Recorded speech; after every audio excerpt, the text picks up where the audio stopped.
Well, it's do or die time for the New York Yankees now.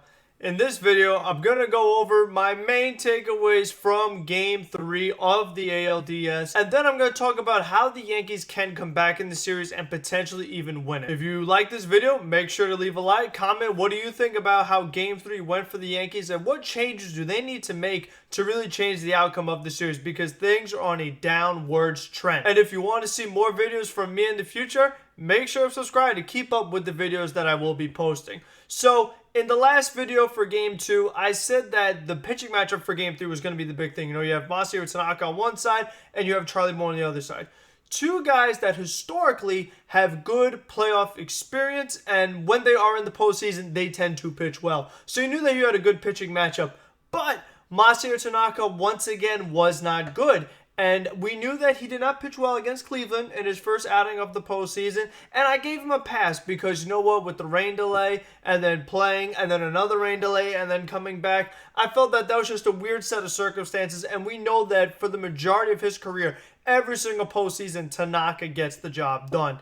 This start, that was not the case at all. Were there some questionable calls by the umpire both yesterday and today? Yes, but I think a team with as much talent as the Yankees have, as much expectations as they have, you can't just say, oh, the umpires, it's not fair. Oh, they're giving us bad calls, whether we're hitting, whether we're pitching. That's the reason why we can't beat the Rays. It's the umpires. You can't do that. No excuses, because you know what? Umpires have been bad for a really long time. If we keep umpires, they're going to continue to be bad. So that's something you just got to live with. I mean, the main thing, it has to be the approach. You know what? When you do get the bases loaded against Charlie Morton and you have your opportunities, you can't be striking out. You can't be leaving runners on base when you finally get them there. So the Yankees did have opportunities on offense, but more importantly, once again, the pitching just was not good. I mean, Masahiro Tanaka only giving you 4 innings and giving up 5 runs, you know, that's not exactly how you drew it up. That wasn't the game plan. After that, Chad Green, you know, one of the more effective relievers of the New York Yankees. We talked about in the back end, Green, Britton, Chapman. Green was not that effective either. He gave up 2 runs in only an inning of work. So then after that, you're just trying to piece it together, whether it's Sessa giving up a run, Nelson and King were good.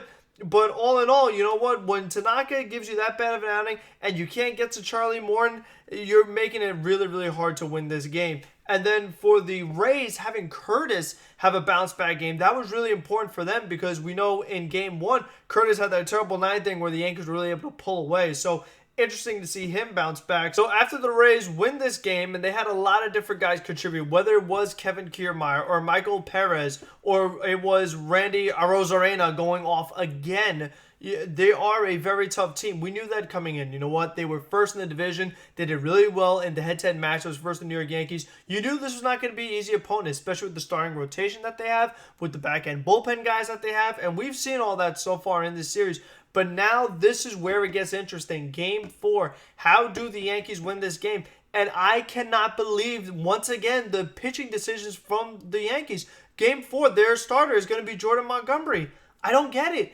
Like, what has Montgomery done in his career that has earned the right to start a do-or-die elimination game? I mean, I still think you should at least give David Garcia a chance and see what happens because, again, he had good starts for this team. He was, to me, their second best starting pitcher this year. I don't care what the ERA says. You look at just what Garcia was able to do throughout the course of the year, he was an effective pitcher. You need to find out what you have in this kid because you know what? The fact that Tanaka was bad tonight, and you know what? He's going to be an expiring free agent. The Yankees have got to figure out what their rotation is going forward in the postseason because it obviously is extremely questionable. Outside of Cole, who do you trust? You don't trust Happ. Obviously, you don't trust Paxton with all the injuries he's having. Do you trust Severino with all the injuries that he's had recently? Tanaka, we don't know what's going on with him. Back-to-back bad starts. You obviously have no confidence in David Garcia. You only let him pitch 1 inning, and then Jordan Montgomery gets to pitch over him. So the Yankees have really got to figure out what the heck is going on. On the other side, the Rays are going to be starting Thompson, and I think that is the opportunity for the Yankees. It is time for the offense to step up. This is their only chance. You know what? Giancarlo Stanton cannot be carrying this team. I mean, the Yankees are not going to go anywhere if Giancarlo Stanton is the only guy contributing. I need some more out of DJ LeMahieu. I need a lot more out of Aaron Judge. I need a lot more out of Luke Voit because Voit had a massive year this year, was the league leader in home runs, a big-time MVP candidate, He has not been much to be found in this series. A hit here or there, but no big hits. When the bases were loaded, Luke Voigt did not get the hit to really at least make the game close, at least make it competitive. Luke Voigt did not get it done there. Despite Kyle Higashioka hitting a home run in Game 1, he took the 0-4 today. Gio Urshela, he had the really big series against Cleveland. He went hitless today. So you've had a lot of guys. Gleyber Torres has not been fantastic. So there have been a lot of hitters on the Yankees not living up to their expectations. Obviously, it isn't the pitching. We know that. We've seen the way they have pitched so far. It has not been good. It has got to be their offense. And you know what? Thompson is not shut down.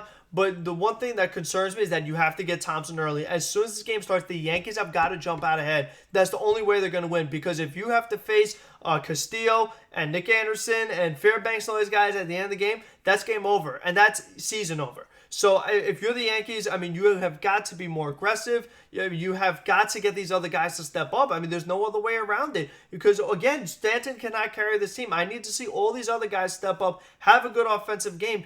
And I don't feel very confident in Montgomery. You know, I think you have to have a quick leash with him. And if you have to go to Garcia out of the bullpen, if you even have to go out and Cole out of the bullpen, you know what? Like, everything is on the table here. It's elimination time. You can't be playing for tomorrow. You got to play for today. I mean, that is the way I look at it. And that is what the Yankees have to do. Because you know what? If they end up losing this game tomorrow night, Game 4, and their year is over, they go out in the ALDS to the Rays, this season is going to be a major failure and yet another disappointment for a team that has such high expectations and is supposed to be in the World Series. So hopefully you guys enjoyed this video. I will see you in the next one at the end of Game 4 between the Yankees and the Rays. And until that video, be safe, be smart, be healthy, and have a good one, everybody.